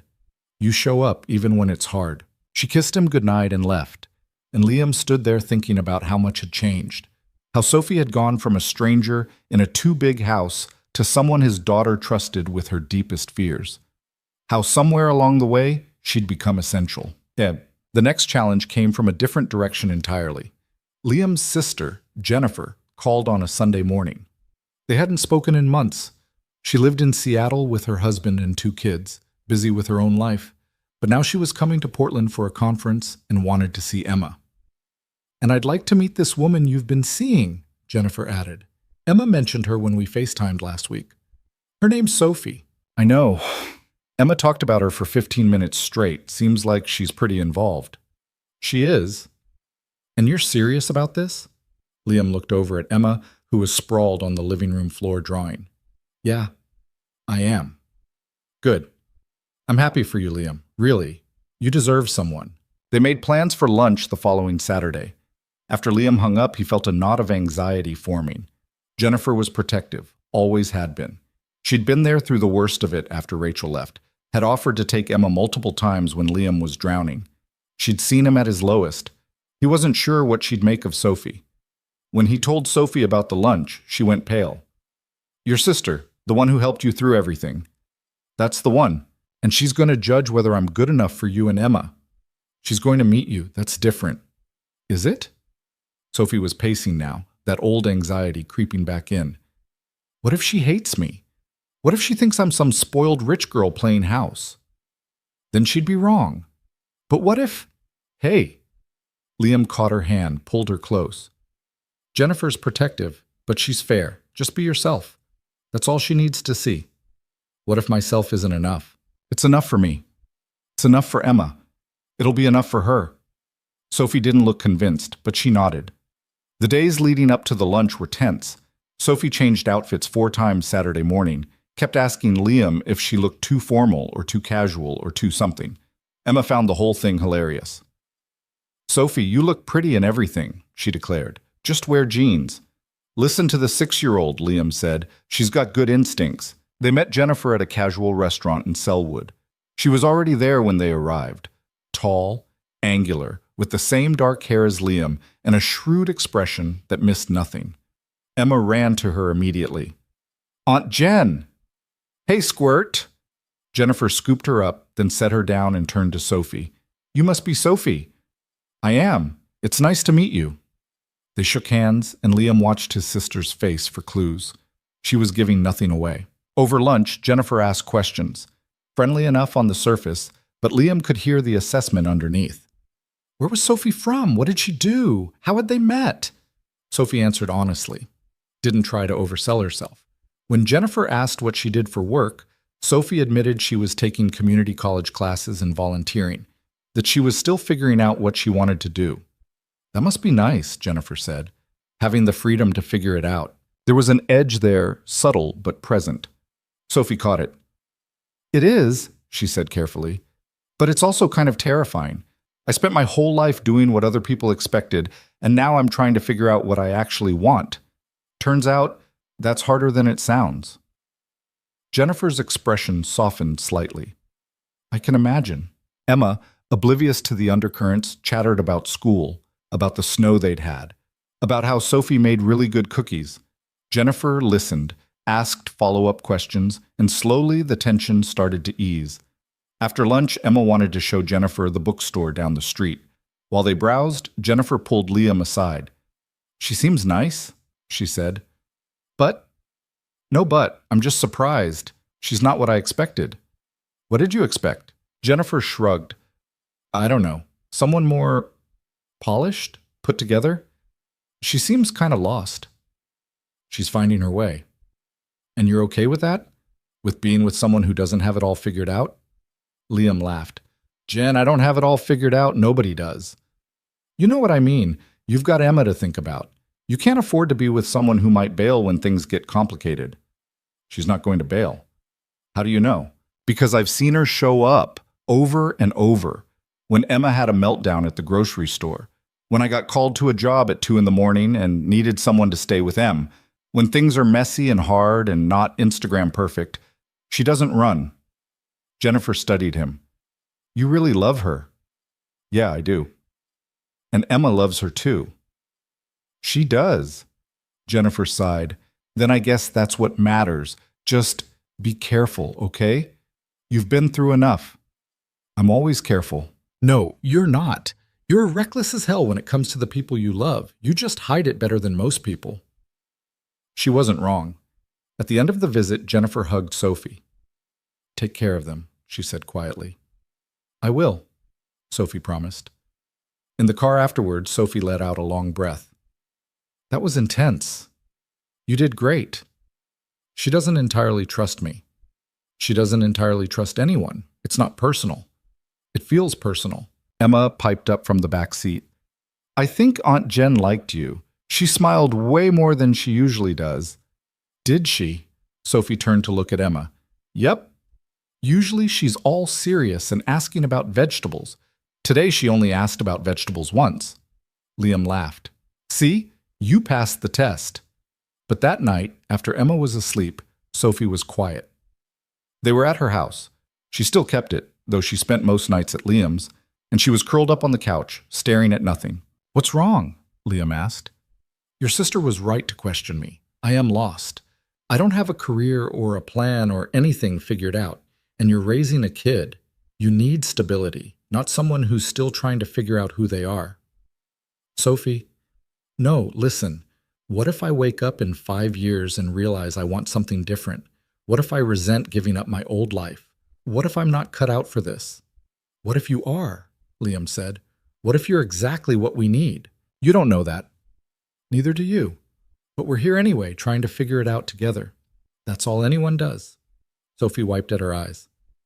I'm scared I'm going to mess this up. Me too. Every single day. Really? Really? I'm terrified I'm screwing up Emma, that I'm not enough, that one day she'll realize other kids have normal families and she got stuck with me fumbling through it. You're not fumbling. You're amazing with her. I'm doing my best, same as you. Sophie leaned into him. What if our best isn't enough? Then we'll figure that out too, but I don't think it'll come to that. Why not? Because you're here. Because you showed up for Emma when she needed you. Because you're asking these questions instead of pretending everything's fine. That's not someone who's going to mess this up. She was quiet for a long time, and when she finally spoke, her voice was small. I don't want to be like my mother. Making everything conditional, making people earn love. You're nothing like her. How do you know? Because you show up without expecting anything in return. Because you love Emma just for being Emma, not for being perfect or meeting some standard. Because you're willing to be scared and stay anyway. Sophie turned to look at him. Is that what love is? Being scared and staying anyway? Part of it, yeah. That's not very romantic. It's honest. She smiled despite herself. I guess it is. They sat in silence for a while, holding each other. Outside, rain started to fall, tapping against the windows. I'm selling this place, Sophie said suddenly. What? The house. I'm selling it. I've been holding on to it like a security blanket, like I might need to run back here if things don't work out. But that's not fair to you or Emma. If I'm in this, I need to be all in. You don't have to sell your house to prove anything. I'm not doing it to prove anything. I'm doing it because I want to. Because I want to build something new with you, not keep one foot in my old life just in case. Liam pulled back to look at her. Are you sure? I've never been more sure of anything. What will you do with the money? Sophie thought about it. I don't know yet. Maybe invest it. Maybe go back to school for real, not just community college classes. Maybe we use some of it to buy a house together, a place that's ours. That's a big step. I'm ready for big steps. And looking at her face, determined, a little scared, but certain, Liam believed her. Mom, the sale of the house took 6 weeks. Sophie's parents called repeatedly, trying to talk her out of it, sending lawyers and financial advisors to explain why she was making a mistake. Sophie ignored them all. When the papers were finally signed, she showed up at Liam's apartment with champagne and Chinese takeout. It's done, she said, looking lighter than he'd seen her in weeks. The house is sold. I'm officially untethered. How do you feel? Free, terrified, excited, all of it. They ate dinner with Emma, who was delighted by the combination of lo mein and celebration. After she went to bed, Liam and Sophie sat on the couch with their champagne. So what now? He asked. Now we find a place. Together. Something that fits all three of us. You really want to do this? Jump in completely? I really do. What about your parents? What about them? They don't get a vote anymore. They're going to be upset. Let them be upset. I spent 26 years trying to make them happy. It never worked. So now I'm going to try making myself happy instead. She clinked her glass against his. To new beginnings. To new beginnings, Liam echoed. They started house hunting the next week, dragging Emma to open houses, arguing good-naturedly about neighborhoods and school districts and whether they needed a garage. Emma had opinions about everything, from paint colors to backyard size. It took 2 months, but they finally found it. A 3-bedroom in Northeast Portland with good bones and a backyard big enough for Emma to play in. It needed work, but that was okay. They had time. The day they got the keys, all 3 of them stood in the empty living room, and Emma asked, Is this really ours? Really ours, Sophie confirmed. All of us? All of us. Emma grinned and took off running through the house, her footsteps echoing on the hardwood floors. Sophie leaned against Liam. We did it, she said. Yeah, we did. Are you happy? She asked, the same question she'd asked him that first day, a lifetime ago. This time, he didn't hesitate. Yeah, I am. And looking around at their empty house, listening to his daughter's laughter echoing through rooms they'd filled together, feeling Sophie solid and certain beside him, Liam realized it was true. He was happy. Not perfectly, not without fear or doubt, but genuinely, messily, completely happy. And that was more than he'd ever thought he'd get. Moving into the new house was chaos incarnate. Boxes stacked in every room, furniture that didn't quite fit the spaces they'd imagined. Emma racing through hallways claiming territories like a tiny conquistador. Sophie had insisted on hiring movers for the heavy stuff, but there were still 1,000 small things that needed doing. Unpacking dishes, hanging curtains, finding places for Emma's ever-expanding collection of stuffed animals. Liam took a week off work, something he never did, and they threw themselves into making the house livable. Karen showed up on day 2 with cleaning supplies and sandwiches, taking one look at the disaster zone and rolling up her sleeves without comment. "You're not doing this alone," she said when Liam tried to protest. "I've been invested in your happiness for 7 years. I'm not stopping now." Sophie painted Emma's room the periwinkle blue Emma had picked months ago, letting her help with the bottom half of the walls, even though it meant uneven patches and drips. Emma didn't care. It was her room, in her house, and she took ownership of every imperfect brushstroke. "This is the best room ever," she declared, standing back to admire their work. "Even with the wobbly parts?" Sophie asked. "Especially with the wobbly parts. It means we made it ourselves." At night, after Emma crashed hard from the excitement and physical exhaustion, Liam and Sophie would sit on their back porch, which was really just a small deck overlooking a yard that desperately needed landscaping, and decompress. "I can't believe we actually did this," Sophie said on the 4th night, beer in hand, paint still smudged on her forearm. "Having regrets?" "Not even a little bit. You?" Liam looked back into the house. Lights on in the kitchen where they'd left boxes half unpacked, Emma's window glowing with her nightlight. Their house. The thought still felt surreal. "No regrets," he said. "My mother called again today." "What'd she want?" "To inform me that I've made a series of terrible decisions and it's not too late to correct course. Apparently she's found a lovely condo in the Pearl District that would be much more appropriate for someone of my background." "What'd you tell her?" "That I'm exactly where I want to be." Sophie took a long drink. "She hung up on me. I'm sorry. Don't be. I meant what I said. You, Emma, this house with its weird kitchen layout and that bathroom tile that looks like it's from 1987, this is what I want, not some sterile condo that would make her happy." Liam reached over, took her hand. "The bathroom tile is pretty terrible, though. We'll fix it eventually after we fix the 17 other things that are more urgent. Like the back fence that's held together with hope and rust." "Exactly like that." They sat in comfortable silence, and Liam thought about how far they'd both come.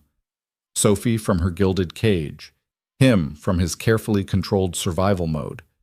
They'd chosen mess over safety, chosen each other over the easier paths they could have taken. The first month in the house had its rough patches. They learned each other's living habits.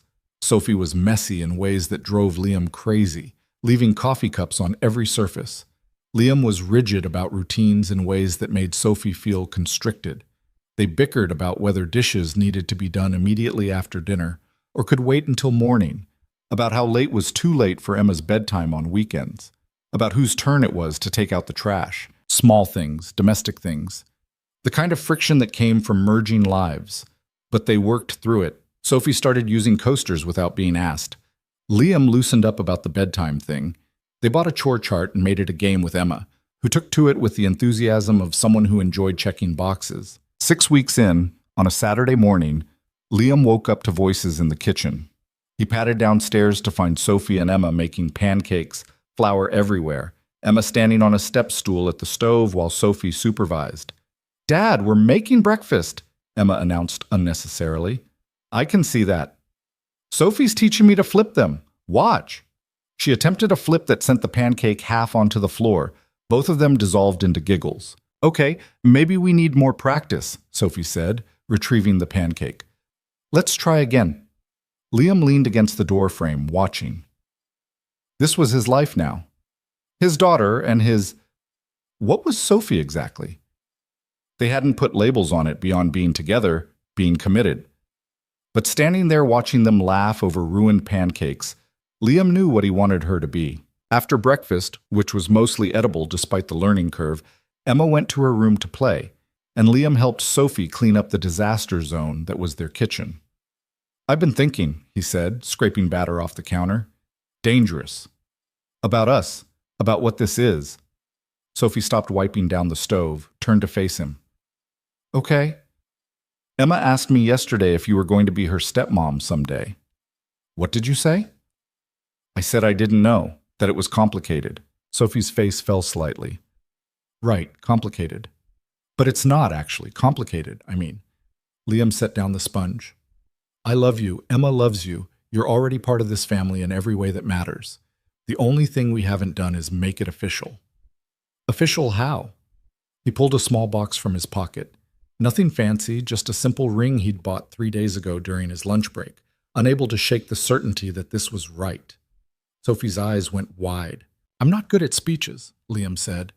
"And this isn't romantic or planned out, but I know I want to wake up every morning and find you making pancakes with my kid. I want to argue about dishes and fix this disaster of a house together. I want all of it, the messy, complicated, beautiful reality of building a life with you. So, Sophie Lane, will you marry me?" For a long moment, Sophie just stared at him, and Liam's heart hammered against his ribs. Maybe this was too fast. Maybe he'd misread everything. Maybe... "Yes," Sophie said, her voice cracking. "Yes, absolutely yes." She kissed him, laughing and crying at the same time, and when they broke apart, Emma was standing in the doorway. "Did you just ask Sophie to marry us?" she demanded. "I did. Is that okay with you?" Emma pretended to consider it very seriously. "Will she keep making pancakes?" "Even the ones that end up on the floor," Sophie said. "Then yes, it's okay with me." She ran over and hugged them both, and they stood there in their messy kitchen, holding each other, and Liam felt something click into place. This was his family, imperfect, unconventional, but completely his. They decided on a small wedding, just close friends and family. Liam's sister Jennifer came down from Seattle early to help with planning, and to Liam's surprise, she and Sophie actually got along. "She's good for you," Jennifer told him one evening while Sophie and Emma were out picking up dinner. "I wasn't sure at first, but she's solid, more solid than I expected." "She is. And Emma's happy. That's what matters most." "Yeah," Jennifer studied him. "You seem different. Lighter, maybe?" "I feel different. Like I can breathe for the first time in years. That's what the right person does. They make space for you to breathe." The wedding was scheduled for late June in their backyard. Sophie's idea, wanting to make it theirs rather than renting some venue. They spent weeks getting the yard ready, pulling weeds, planting flowers, building a small arbor that Liam nearly electrocuted himself wiring with string lights. Sophie's parents were invited, but declined, sending a cold note about not being able to support this union. It stung, Liam knew, but Sophie held her head high. "Their loss," she said, though he could see the hurt underneath. The day before the wedding, Sophie's father called. Liam answered by accident, not recognizing the number. "Is Sophie there?" Robert Lane's voice was formal, distant. "She's out with Emma. Can I take a message?" "This is her father." "I know who you are." A pause. "I wanted to tell her, my wife and I won't be attending tomorrow, but I wanted Sophie to know that I hope she finds what she's looking for." It wasn't an approval, not exactly, but it was something. "I'll tell her," Liam said. "And Mr. Carter, take care of my daughter. She's stronger than Patricia gives her credit for, but she's also more fragile than she lets on." "I know, and I will." When Sophie got home, Liam relayed the conversation. She cried, not dramatically, just quiet tears while she sat on their bed. "He's never stood up to my mother," she said. "Not once. But that phone call, that's as close as he'll get. Is it enough?" She wiped her eyes. "It has to be."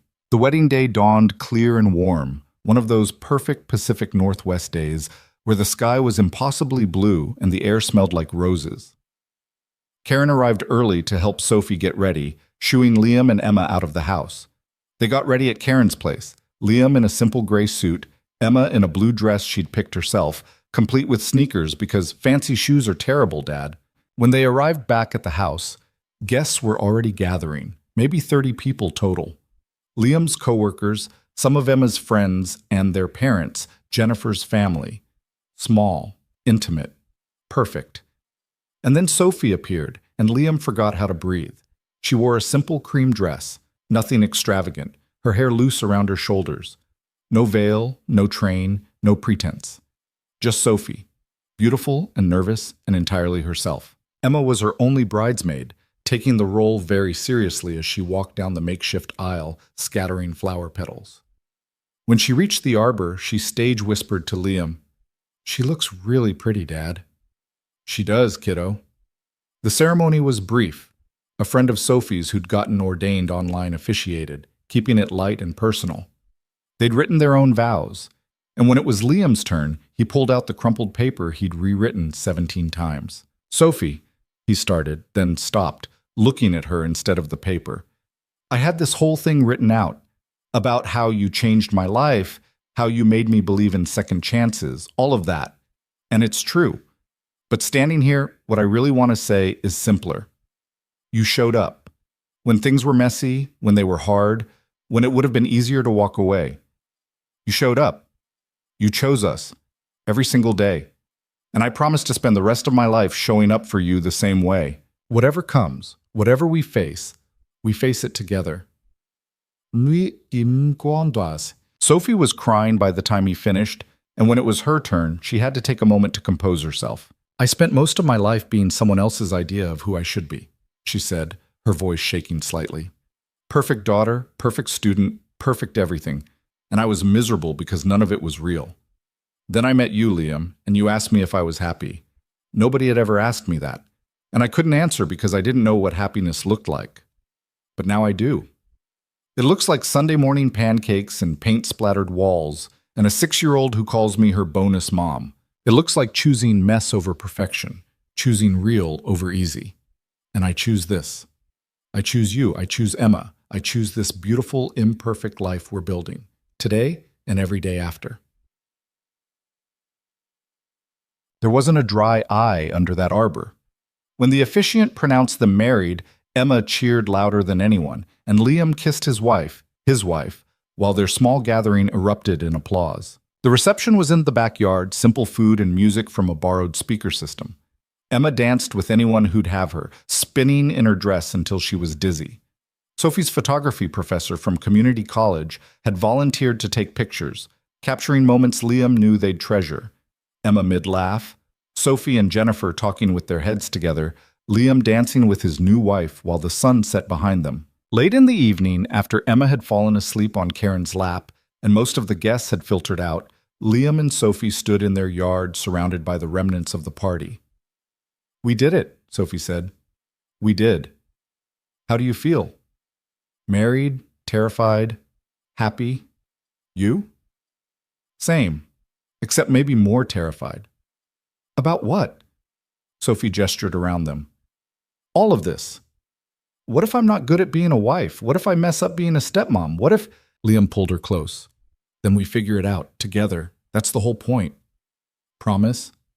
"Promise." They swayed slightly, even though the music had stopped, and Liam thought about everything that had led to this moment. The fear, the doubt, the choice to try anyway.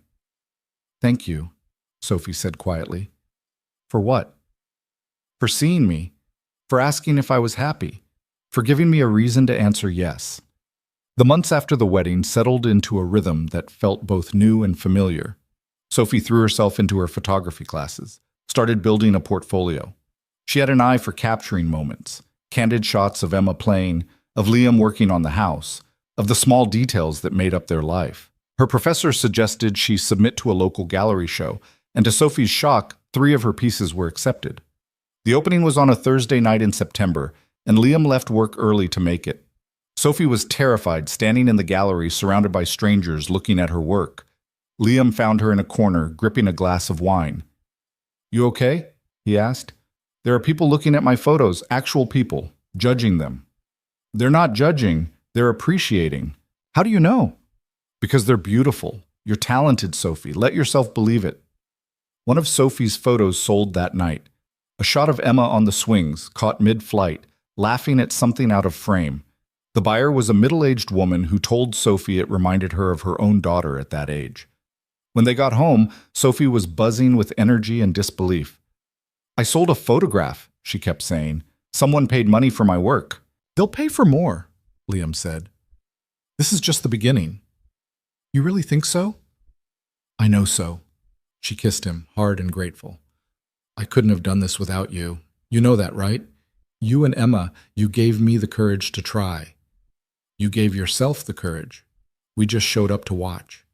But Sophie shook her head. No, you did more than watch. You believed in me when I didn't believe in myself. That's everything. Over the following months, Sophie built something that was entirely hers. More gallery shows, a small website, commissioned work photographing families and events. It wasn't making enough money to live on yet, but it was real. It was hers. And watching her bloom into confidence, into purpose, Liam felt a fierce pride. This was what love should do. Make space for the other person to become fully themselves. Emma started second grade that fall, and with it came new challenges. She was struggling with reading, falling behind her classmates, and the frustration was spilling over into tears and tantrums. They got her tested and discovered she had dyslexia. Nothing severe, but enough to need intervention. The school set up an IEP, and Sophie researched everything she could find about learning strategies and accommodations. She spent hours working with Emma, using colored overlays and specialized techniques, never showing frustration when Emma got stuck on the same word for the 10th time. I'm stupid, Emma said one evening, throwing her book across the room. You're not stupid, Sophie said firmly. Your brain just processes things differently. That doesn't make you less smart. It makes you creative. I hate reading. I know. But we're going to figure this out together. You, me, and your dad. We're a team, remember? Emma sniffled, picked up the book. Can we try again? As many times as you need. Watching them work together, Liam felt something expand in his chest. Sophie hadn't signed up for this, for learning disabilities and IEP meetings and the grinding patience required to help a struggling kid. But she showed up anyway, every single night, without complaint. By December, Emma's reading had improved noticeably. She still struggled, but she wasn't giving up anymore. And a lot of that was because Sophie refused to let her. Thank you, Liam said one night after Emma was asleep, for helping her through this. She's my kid too, Sophie said simply. That's what you do. And hearing her say it, my kid too, Liam realized she meant it completely. Somewhere along the way, Sophie had stopped being just his partner. She'd become Emma's second parent, fully and without reservation. The holidays that year were their first as a legally recognized family. They hosted Thanksgiving, cramming Jennifer's family and Karen into their small dining room, the table so full of food there was barely room for plates. Emma said grace, something she'd learned at a friend's house and insisted on doing, and when she finished with, "And thank you for my family, all of them," Sophie's hand found Liam's under the table and squeezed. Patricia and Robert Lane sent a card with a check for Emma's college fund and nothing else. Sophie tucked the check away without comment, and if she was hurt by their continued distance, she didn't show it. Christmas morning was chaos. Emma up at 5:30, dragging them both downstairs to see what Santa had brought. They'd gone overboard, Liam knew, but seeing Emma's face light up at the pile of presents made it worth every penny. Sophie had gotten Emma a camera, kid-friendly, but real enough to matter. So you can take pictures like me, Sophie explained. If you want to. Emma's eyes went wide. Really? My own camera? Really? She spent the rest of the morning photographing everything. The tree, her new toys, Liam making pancakes, Sophie laughing at something on her phone. Terrible compositions, mostly blurry, but capturing pure joy in every frame. Later, after Emma had crashed on the couch surrounded by wrapping paper, Liam gave Sophie his gift, a new camera lens she'd been eyeing for months but wouldn't buy herself. Liam, this is too much. It's not. You're building something real. You need the right tools. She cried, which she did more easily now, and kissed him. I love you so much. Love you too. That night, putting Emma to bed, she asked, Is this what it's always going to be like? What do you mean? Us. Together. Happy. Liam thought about how to answer honestly without making promises he couldn't guarantee. We're going to have hard times too, days when we argue or when things don't go right. But yeah, we'll get through them together, and there'll be a lot of good days like this one. Good, because I like this family. Me too, kiddo. Me too. Spring came, and with it, news that stopped them all cold. Jennifer called on a Tuesday evening, her voice strange. "Liam, I need to tell you something."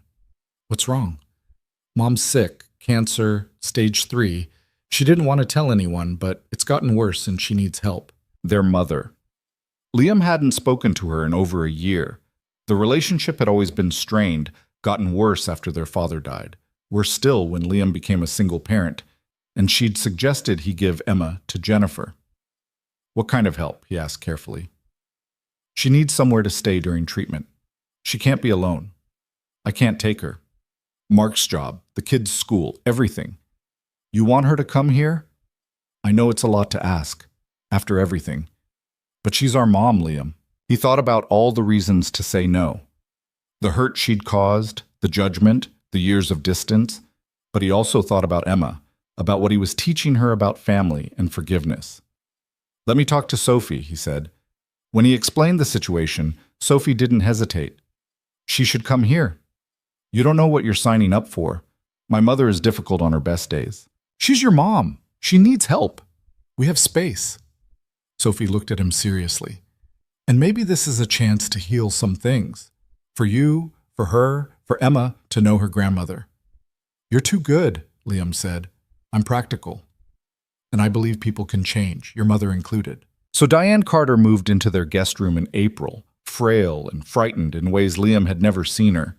The first week was tense, his mother making comments about the house, about Sophie's photography, about how they were raising Emma.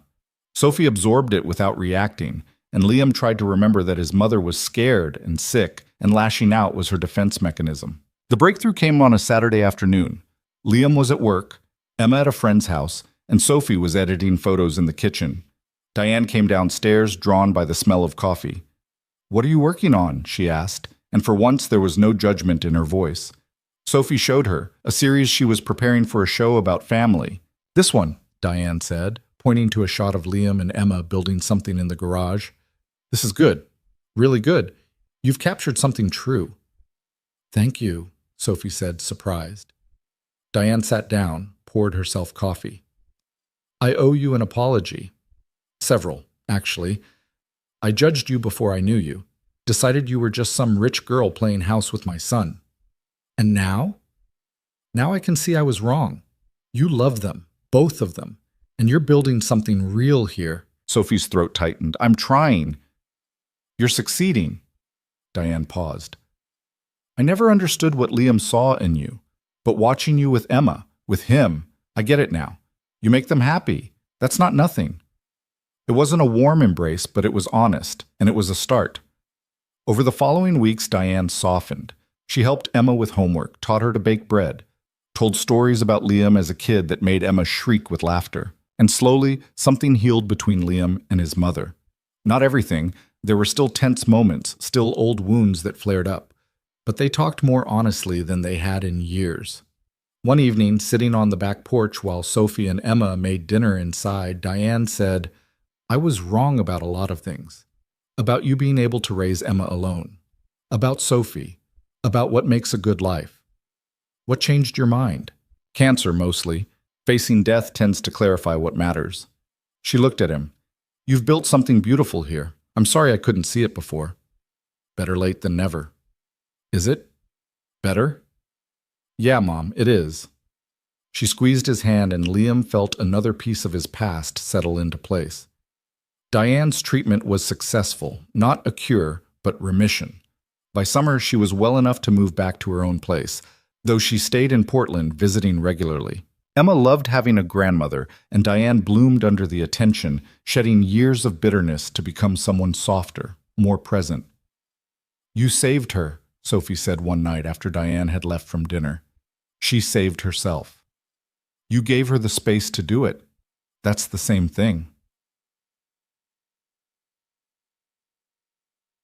About 2 years after their wedding, on a summer evening almost identical to the one where they'd married, Liam and Sophie sat on their back porch watching Emma play with the neighbors' kids.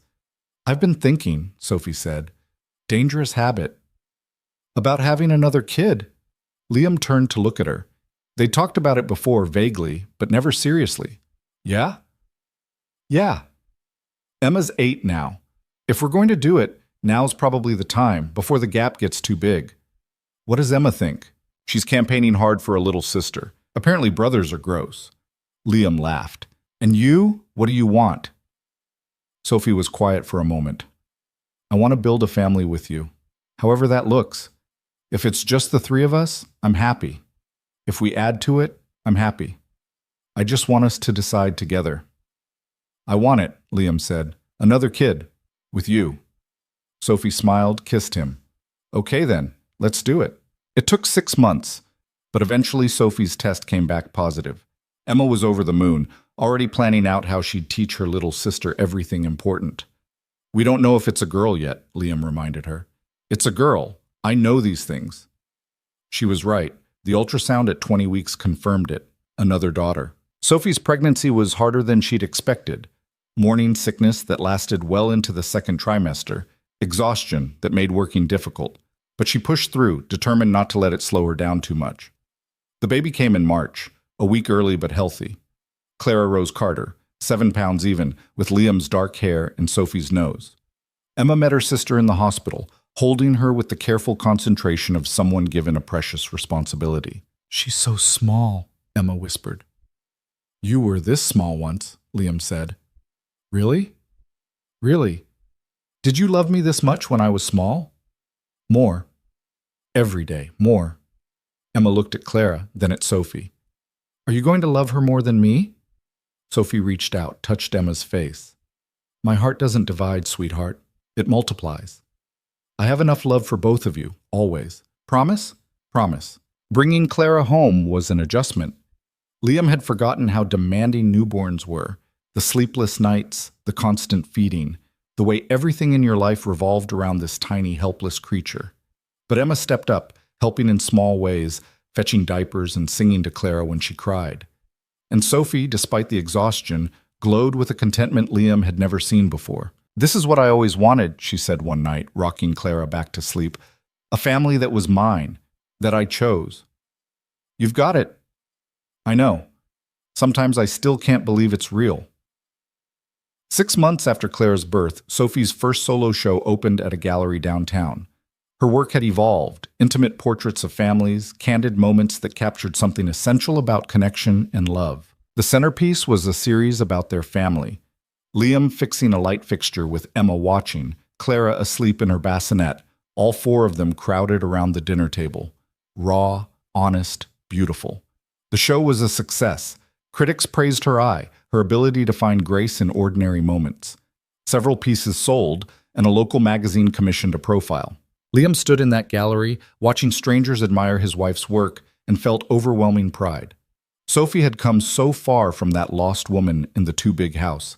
She'd built this, a career, a purpose, a life, through sheer determination and talent. That night, after they got home and the babysitter left, Sophie found Liam in the nursery watching Clara sleep. Penny for your thoughts? She asked. Just thinking about that first day, when you asked me if I was happy. And I am. Completely, messily, exhaustingly happy. Sophie leaned against him. Me too. Thank you for taking a chance on me. Thank you for taking a chance on us. They stood there watching their daughter sleep, and Liam thought about everything that had led to this moment. The fear, the risk, the choice to try despite every reason not to. People spent their whole lives waiting for the perfect moment, the perfect person, the perfect circumstances. But perfection was a myth. Real life was messy and complicated and full of moments where you had to choose courage over comfort. He'd chosen Sophie. She'd chosen him. They'd chosen to build something together, even when it was hard, even when they didn't know if it would work. And somehow, impossibly, it had. Not perfectly. They still fought about dishes and bedtimes and whose turn it was to handle the 3 a.m. feeding. Sophie still struggled with doubt some days. Liam still worried about money. Emma still had meltdowns. Clara was colicky and demanding. But they showed up. Every day. In small ways and big ones, they showed up for each other. And that, Liam had learned, was what love actually looked like. Not grand gestures or perfect moments, just the steady accumulation of days where you chose to stay, to try, to keep building something together. Some people never found that. Some people spent their whole lives searching for it. Liam had found it in the last place he'd expected, in a service call to fix a simple electrical problem, in a question about happiness he couldn't answer, in a woman who'd been just as lost as he was. And together, they'd found their way home.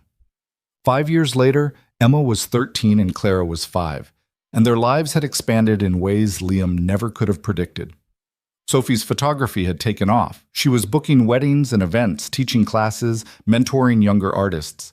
Liam had finally gotten his master electrician's license and started his own small business, working saner hours and making better money.